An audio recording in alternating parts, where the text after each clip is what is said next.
રામ પ્રતાપ અને તેના કુસ્તીબાજ મિત્રો ચામડાની કોથળીમાં પાણી ભરતા કૂવાના મુખ પરના લાકડાના પાટિયા પર ઊભા હતા.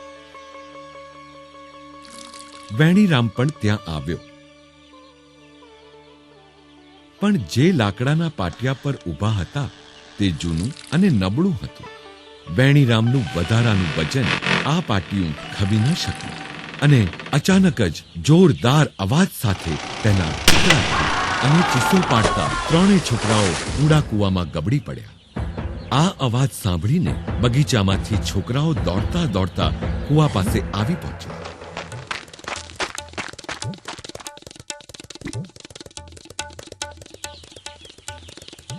ધાર પરથી નજર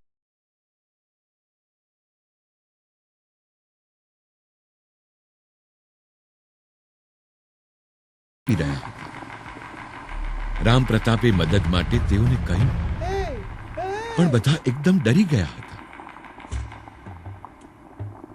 અચાનક જ પાણીમાંથી અનેક મુખધારી એવો એક નાગરાજ બહાર આવ્યો. તેણે ત્રણેય છોકરાઓને પોતાના ભરડામાં લઈ લીધા અને પાણીમાં સંભાળીને રાખ્યા હતા. ત્રણેય છોકરાઓ હેમખેમ હતા, પણ ભયભીત હતા.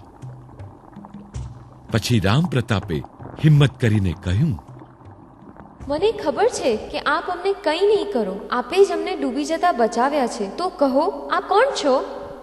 હું ભગવાન શેષ નારાયણ છું. પણ તે ના હોઈ શકે. શેષ નારાયણ તો પૃથ્વીના મધ્યમાં રહે છે. ત્યાંથી આપ અહીં કેવી રીતે આવી શકો?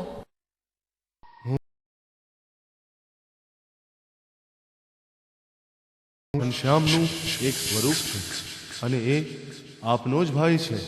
સમગ્ર માનવ જાતના કલ્યાણ માટે એમણે જન્મ લીધો છે અને તેથી જ હું અહીંયા આપને બચાવવા માટે આવ્યો છું.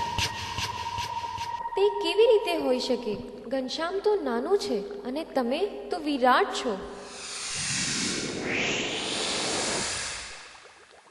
રામ પ્રતાપે જે સાંભળ્યું તે તેના પોતાના માનવામાં આવતું નહોતું. પોતાના નાના ભાઈના કારણે આ વિચિત્ર પ્રાણી ત્યાં હોય તે શક્ય જ નહોતું. શું તમને મારામાં વિશ્વાસ નથી? તો પછી મારી આંખોમાં જુઓ.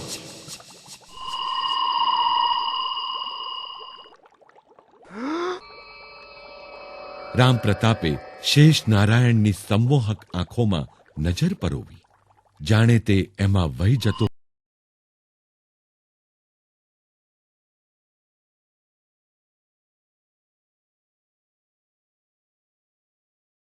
ઘનશ્યામ હતો.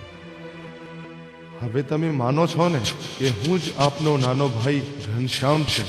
તમારું જીવન બચાવવા માટે મેં શેષ નારાયણનું સ્વરૂપ લીધું.